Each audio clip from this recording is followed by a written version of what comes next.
সংবাদে আপনাদের সাথে আছি আমি ইয়াসমিন সুমনা। শুরুতেই সংবাদ শিরোনাম। গোপালগঞ্জে সংঘর্ষের ঘটনায় নামে বেনামে 475 জনের বিরুদ্ধে মামলা, ফের সচল কারফিউ। হামলা করে এনসিপিকে দমানো যাবে না, সহযোদ্ধাদের সতর্ক থাকার আহ্বান নাহিদ ইসলামের। ইসরায়েলি হামলায় আরও অন্তত 56 ফিলিস্তিনি নিহত, গির্জায় বোমা মেরে বিপাকে নেতানিয়াহু।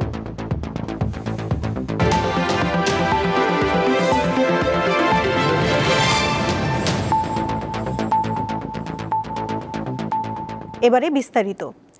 গোপালগঞ্জে এনসিপির পদযাত্রাকে কেন্দ্র করে আইন শৃঙ্খলা বাহিনীর সঙ্গে আওয়ামী লীগের সমর্থকদের সংঘর্ষের ঘটনায় আরও একজনের মৃত্যু হয়েছে। তার নাম রমজান মুন্সি।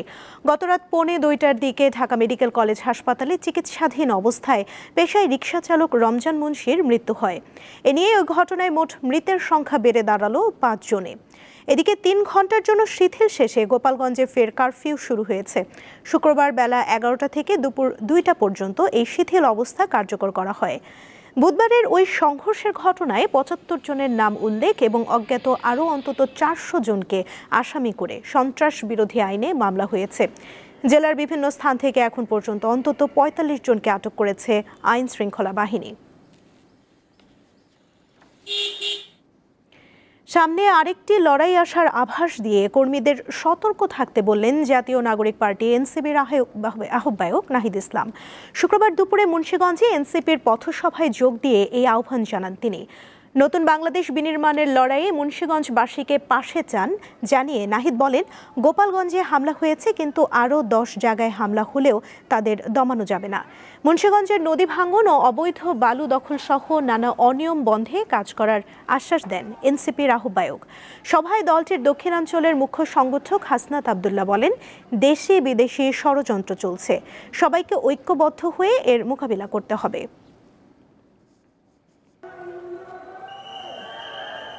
গোপালগঞ্জে হামলা চালানো হয়েছে, বাংলাদেশের আরো 10টা জায়গায় হামলা চালানো হবে, আমাদেরকে দমন করা যাবে না। সংগ্রামী মুন্সিগঞ্জবাসী, মুজিববাদের বিরুদ্ধে যে লড়াই, যে যুদ্ধ আমরা ঘোষণা করেছি গণ অভ্যুত্থানের মধ্য দিয়ে, ফ্যাসিবাদী ব্যবস্থা বিলোপের যে লড়াই আমরা শুরু করেছি, এই লড়াই সমাপ্ত না করে আমরা শেষ থামবো না। আমরা পরিকল্পনা করছে তাদের অচিরেই গ্রেফতার করে জুলাই ষড়যন্ত্রীদের নিরাপত্তা নিশ্চিত করতে হবে। রাষ্ট্রের জন্য মনে রাখতে হবে, নেতা নির্ভর দেশ নয়, আমাদেরকে নীতি নির্ভর দেশ পরিচালনা করতে হবে। গোপালগঞ্জের ঘটনা প্রমাণ করে দেশে এখনও স্বৈরাচারের সক্রিয় গোষ্ঠী রয়েছে, এমন মন্তব্য করেছেন বিএনপির স্থায়ী কমিটির সদস্য AZM জাহিদ হোসেন। সকালে জাতীয় প্রেস ক্লাবে অনুষ্ঠিত এক প্রতিবাদ সভায় কথা বলেন তিনি। বিএনপির ভারপ্রাপ্ত চেয়ারম্যান তারেক রহমানকে নিয়ে কুৎসা করা হয়েছে অভিযোগ করে জাহিদ হোসেন বলেন, এটি রাজনীতির নয়, স্বৈরাচারের ভাষা। মিটফোর্ড হত্যাকাণ্ড প্রসঙ্গে তিনি বলেন, অন্যায় যারা করবে তাদের আইনের আওতায় আনা সরকারের দায়িত্ব। গোপালগঞ্জে কি ঘটনা ঘটলো, আমরা বারবার বলছিলাম ঐক্যের বিনষ্ট করবেন না। স্বৈরাচার কিন্তু আপনার আমার চতুর্দিকে ঘুরঘুর করছে, তাদের হাতে লুণ্ঠনকৃত অর্থ আছে এবং লাইসেন্স এবং বিনা লাইসেন্সের প্রচুর আর্মস আছে, তার বহিঃপ্রকাশ তারা গোপালগঞ্জে ঘটিয়েছে। বৈষম্য বিরোধী আন্দোলনে মৃত্যু হয় শত শত তাজা প্রাণের। এদের মাঝে যেসব নাম বেশি উচ্চারিত তাদের মধ্যে মীর মাহফুজুর রহমান মুগ্ধ অন্যতম। আন্দোলনে সহযোদ্ধাদের পানি পান করাতে গিয়ে নিহত এই তরুণ ঠাঁই করে নিয়েছেন বাঙালি হৃদয়ে, আর বুকে পাথর বেঁধে মা বাবা আঁকড়ে আছেন সন্তানের স্মৃতি নিয়ে। তাদের প্রত্যাশা, মুগ্ধ যে মহৎ উদ্দেশ্যে প্রাণ দিয়েছেন তা যেন পূরণ হয়।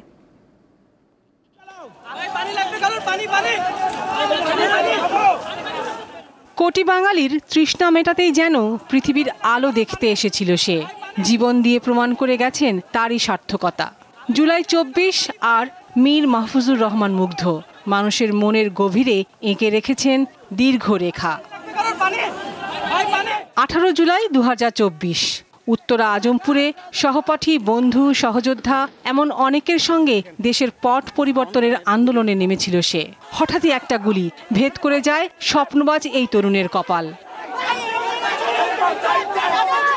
যে ঘরে যমজ 2 ভাইয়ের ছিল প্রতিদিনের খুনসুটি, সেই ঘরে এখন একাই দিন কাটে মীর মাহবুবুর রহমান স্নিগ্ধর। ঘরের দেয়ালে শোভা পাচ্ছে মুগ্ধর নানা স্মৃতি। ছোটবেলা থেকেই সবসময় মুগ্ধ বেশি চঞ্চল ছিল, সবসময় বেশি দুষ্টামি করতো। আমি একটু শান্তিপ্রিয়, আমি একটু চুপচাপ থাকতে পছন্দ করতাম। এরকম হয়েছে যে একজনের পরীক্ষা আরেকজনও দিয়েছে, কেউ এটা নিয়ে ধরতেও পারে নাই, কারণ আমাদেরকে সামনাসামনি আসলে ডিফারেন্ট করা অনেক কষ্টকর হতো, আর ছবিতে ডিফারেন্ট করা তো আরও বেশি কষ্টকর। স্মৃতি আঁকড়ে বেঁচে আছেন তাদের বাবা মা। যে দেশের জন্য প্রাণ গেছে সন্তানের, সেই দেশটা সকলের জন্য বাসযোগ্য হোক, এটাই চাওয়া তাদের। এই দেশের মানুষ যেন সত্যিকার অর্থে দেশ স্বাধীনের পরে যে লক্ষ্য উদ্দেশ্য নিয়ে দেশ স্বাধীন করছে, ওই স্বাধীনতার আসলে মানুষের সার্বিক মুক্তি, শোষণমুক্ত সমাজ ব্যবস্থা এবং গণমুখী কল্যাণ রাষ্ট্র, দুর্নীতিমুক্ত রাষ্ট্রের জন্য এদেশে হয়। খুলনা বিশ্ববিদ্যালয়ের গণিত বিভাগের 19তম ব্যাচের প্রাক্তন শিক্ষার্থী মুগ্ধ। শিক্ষক সহপাঠীরা জানান, নেতৃত্বের অসাধারণ গুণাবলী ছিল তাঁর। সেটা আসলে অমায়িক। এক কথায় ভাই যেমন নিঃস্বার্থভাবে বাংলাদেশের মানুষের জন্য কাজ করেছেন, ভাইয়ের যে আদর্শ, এই বিষয়গুলো আমাদেরকে আসলে খুব অনুপ্রাণিত করে। আমরা গর্ববোধ করি তাকে নিয়ে। আমার মাথার মধ্যে একটাই কাজ, মানে সবসময় ওর মুখটা, ওর ওই স্মাইলিং ফেস ছিল সবসময়। ওর সঙ্গে যদি আমি ক্লাসে বকাঝকাও করতাম, একটু ফ্রিল্যান্সিং এর জন্য একটু দেরি করে আসতো, তো বকাঝকা করতাম, ও কোনো উত্তর না দিয়ে সবসময় হাসতো। মুগ্ধ হত্যার বিচারের জন্য সমস্ত প্রমাণাদি আন্তর্জাতিক অপরাধ ট্রাইব্যুনালে দেয়া হয়েছে। তারপরও মন্থর গতি হতাশ করছে পরিবারকে। আমরা যে অভিযোগ দায়ের করেছি, সেই অভিযোগেও আমরা কাউকে কোনো সুনির্দিষ্ট নাম উল্লেখ করিনি। আমরা আমাদের তথ্য প্রমাণ সহ আইসিটিতে দিয়ে এসে তাদের কাছে আমাদের একটাই অনুরোধ ছিল যে আপনারা নিজেদের থেকে তাদেরকে আইডেন্টিফাই করে, যেহেতু সকল ভিডিও প্রমাণ আছে, আপনারা আইডেন্টিফাই করে তাদেরকে একজন একজন করে গ্রেপ্তার করে আপনি চেইন অফ কমান্ড রেসপন্সিবিলিটি অনুযায়ী আপনারা এই বিচার প্রক্রিয়া শেষ করুন। কিন্তু এখনো পর্যন্ত দৃশ্যমান কিছু দেখতে পাচ্ছেন। মীর মুগ্ধ সহ ওই একই ঘটনাস্থলে যে কয়জনকে একই সময়ে হত্যা করা হয়েছিল, তাদেরকে নিয়ে আমরা একটা আলাদা তদন্ত সংস্থা যদি প্রস্তুত করতে পারে, তাহলে আমরা এই ঘটনাকে নিয়ে একটা সেপারেট ফরমাল চার্জ দাখিলের মাধ্যমে অতি শীঘ্রই মুগ্ধ হত্যাকাণ্ডের বিচার প্রক্রিয়া আমরা শুরু করতে পারব। নতুন বাংলাদেশে এখন অন্যতম চাওয়া গণ অভ্যুত্থানে সংঘটিত সকল হত্যাকাণ্ডের বিচার। লাবণী গুহ, দীপ্ত সংবাদ, ঢাকা। জুলাই গণ অভ্যুত্থানে অবদানের স্বীকৃতি হিসেবে 18 জুলাইকে বেসরকারি বিশ্ববিদ্যালয় প্রতিরোধ দিবস ঘোষণা করেছে অন্তর্বর্তী সরকার। তবে যে দেশ গড়ার স্বপ্ন দেখেছিলেন, 1 বছরেও তা বাস্তবায়ন না দেখে হতাশা প্রকাশ করেন শিক্ষার্থীরা। 14 জুলাই কোটা সংস্কার আন্দোলনের সাথে একাত্মতা ঘোষণা করেন বেসরকারি বিশ্ববিদ্যালয়ের শিক্ষার্থীরা। এরপর পাল্টে যেতে থাকে আন্দোলনের মোড়। 18 ও 19 জুলাই বেসরকারি বিশ্ববিদ্যালয়ের শিক্ষার্থীদের ওপর হামলা চালায় পুলিশ। এই আন্দোলনে বেসরকারি বিশ্ববিদ্যালয়ের 22 জন প্রাণ হারিয়েছেন। ইম্পেরিয়ালের ছোট ভাই শহীদ হয়েছিল, তখন ও যখন সামনে যাচ্ছিল তখন আমাদেরকে বলতেছিল যে ভাইয়া আমরা তো কলেজের স্টুডেন্ট, আপনারা ভার্সিটির স্টুডেন্ট, আপনাদেরকে পুলিশ দেখলে গুলি করবে, আমাদেরকে গুলি করবেন। এটা বলে ও যখন সামনে গেল তখনই আমাদের চোখের সামনে ওরে গুলি করলো। প্রত্যেকটা মানুষ যে মানে আপনি যে পাওয়ার, যে মনোবল নিয়ে হতেছে আগাচ্ছিল, তখন আসলে ভয়টা থাকে না। তখন সিচুয়েশন যা হওয়ার হবে পরে দেখা যাবে। এখন আর জানের ভয় করে লাভ নেই, আমাদের হইতেছে আগাতে হবে। এই আন্দোলনে আমার যে চোখ দিয়েছি আমরা, তারপর একটা পরিবর্তনের জন্য চোখ দিয়েছি, এটাতে আমাদের কোনো আফসোস নেই। তারা জানান, মূল সড়ক থেকে গলি সবখানেই ছিল পদে পদে বাধা, সাথে গ্রেপ্তারের ভয় ছিল, আইনশৃঙ্খলা বাহিনী ও ছাত্রলীগের হামলার আতঙ্ক। তবুও পিছু হটেনি বেসরকারি বিশ্ববিদ্যালয়ের শিক্ষার্থীরা। বিজিবি রামপুরা বনশ্রীতে পাখির মতো গুলি করে হত্যা করছে আমার ভাইদেরকে। আমার সামনে আমি অনেক আহতকে রিকশায় উঠিয়ে দিছি, অনেককে আমি দেখছি কিভাবে তারা চোখের সামনে হাতের উপরে মারা যায়। আমাদের দেশের প্রতি দায় ও দাবি আছে, আমরা আসলে এই সরকারকে না নামিয়ে আমরা বাসায় ফিরতে পারি না, এবং আমরা তাই করেছি। শিক্ষার্থীরা বৈষম্যহীন বাংলাদেশ গড়ার স্বপ্ন দেখেছিলেন।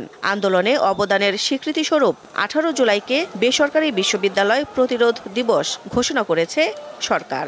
তো এই দিনটার কথা আমাদের বিশেষভাবে বলতে হয়, কারণ এই দিনটায় প্রায় বেসরকারি বিশ্ববিদ্যালয়ে যতজন শহীদ আছে তার প্রায় 20 জনই এই 18 তারিখে শহীদ হয়েছে। আমাদের একদম স্পষ্ট অবস্থান ছিল যে আসলে সরকার যাই বলুক, লিডাররা মানে মূল লিডার হিসেবে যাদেরকে আসলে সবাই চিনছে তারা যাই বলুক, কিন্তু আন্দোলনকে আমরা ছাড়বো না। কারণ আমাদের অনেকগুলো লেয়ারে আসলে লিডারশিপের শ্রেণীবিন্যাস করা ছিল। একটা গ্রুপ অফ পিপল যদি আসলে সরকারের কাছে জিম্মি হয়ে যায়, সেকেন্ড গ্রুপ অফ পিপল আন্দোলনের দায়িত্ব তুলে নেবে। তবে যে দেশ গড়ার স্বপ্ন দেখেছিলেন 1 বছরেও তার বাস্তবায়ন না দেখে হতাশা জানান রাজপথের এসব শিক্ষার্থীরা। আশার প্রতিফলন দেখতে পাচ্ছি না। দিলশা দানি, দীপ্ত সংবাদ, ঢাকা। বর্ষার চক্রবহে আটকে পড়েছে সবজির বাজার। বৃষ্টির অজুহাতে চড়া বেশিরভাগ সবজির দাম। কাঁচামরিচের দাম কমলেও পেঁয়াজ ও আদার দাম কিছুটা বেড়েছে। স্বস্তি ফেরেনি চালের ক্ষেত্রেও। মেঘের কোলে রোদ হেসেছে, বাদল গেছে টুটি।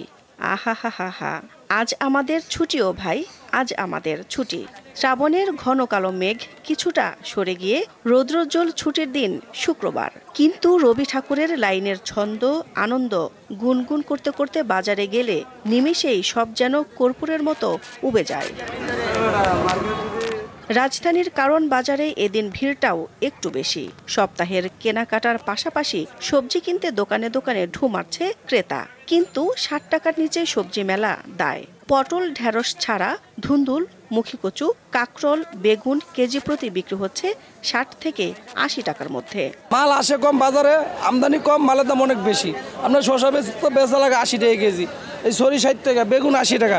ওই আপনার এলসি যে মাল এগুলো 150 টাকা, 140 টাকা। পটল লেগেছিলাম 30, আজকে চাচ্ছে 40, বিভিন্ন বেশি চাচ্ছে আজকে, হয়তো বা বেশি মানুষ দেখেই বেশি নিয়ে যাচ্ছে। কাঁচা মরিচের ঝাল কিছুটা কমেছে, বিক্রি হচ্ছে 160 টাকায়। আলু ও রসুনের দাম স্থিতিশীল থাকলেও পেঁয়াজ ও আদার দাম সামান্য বেড়েছে। গত সপ্তাহে 320 টাকা ছিল, এই সপ্তাহে এখন কমে আছে 160 টাকা কেজি। পেঁয়াজের দামটা মানে গত সপ্তাহে আছে 10 টাকা বাড়তি, আজকে 60 টাকা বেচতে আছে, আর গত সপ্তাহে আসলো 50 টাকা কেজি। এ সপ্তাহেও আগের বাড়তি দামে বিক্রি হচ্ছে চাল। মসুর ডালেও কেজি প্রতি 10 টাকা বেড়েছে। এছাড়া বেড়েছে আমদানি করা এলাচ, দারুচিনি ও জিরা সহ সব ধরনের গরম মশলার দাম। ভরপুর চাল সরবরাহ আছে, কিন্তু দাম বেশি। যে মিনিকেট চাল ছিল 70-72 আর 80, যে 28 চাল ছিল 55, এখন 60। আপনার আলু বোকরা, কাঠবাদাম, কাজু বাদাম, কিশমিশ, এলাচি এগুলো প্রতিদিন দাম বাড়তেছে। অপরিবর্তিত রয়েছে গরু ও খাসির মাংসের দাম। দিলশা দানি, দীপ্ত সংবাদ, ঢাকা। আন্তর্জাতিক প্রসঙ্গ। অবরুদ্ধ গাজায় হামলা চালিয়ে একদিনে আরও অন্তত 56 ফিলিস্তিনিকে হত্যা করেছে ইসরায়েল।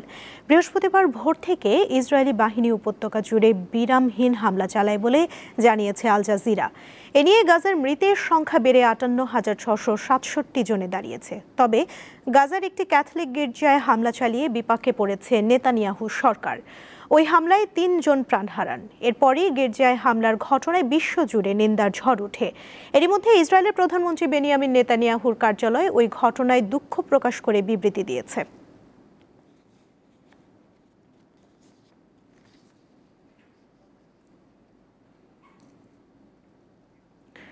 কাশ্মীরের পাহেলগাঁওয়ে হামলার অভিযোগে পাকিস্তানি সংগঠন লস্করি তৈয়বার শাখা দ্য রেজিস্ট্যান্ট ফ্রন্ট TRF-কে বিদেশি সন্ত্রাসী সংগঠন হিসেবে ঘোষণা করেছে যুক্তরাষ্ট্র।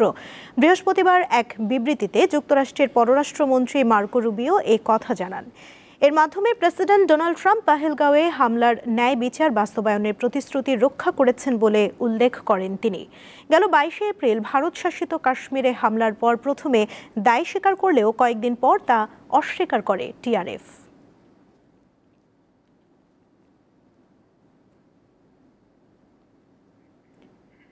জুলাই গণঅভ্যুত্থান দিবস উপলক্ষে দেশের বিভিন্ন স্থানে সকালে প্রতীকী ম্যারাথনের আয়োজন করা হয়।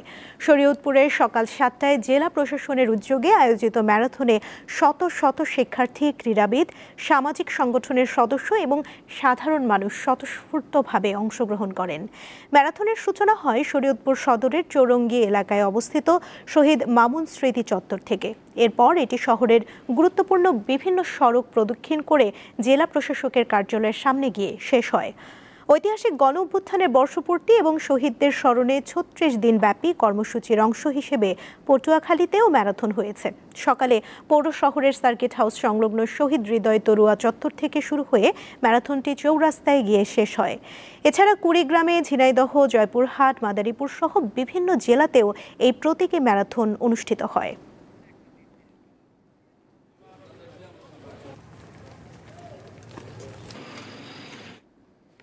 দীপ্ত সংবাদ শেষ করার আগে শিরোনামগুলো জানিয়ে দিচ্ছি আরও একবার। গোপালগঞ্জে সংঘর্ষের ঘটনায় নামে বেনামে ৪৭৫ জনের বিরুদ্ধে মামলা, ফের সচল কারফিউ। হামলা করে এনসিপিকে দমানো যাবে না, সহযোদ্ধাদের সতর্ক থাকার আহ্বান নাহিদ ইসলামের। ইসরায়েলি হামলায় আরও অন্তত ৫৬ ফিলিস্তিনি নিহত, গির্জায় বোমা মেরে বিপাকে নেতানিয়াহু।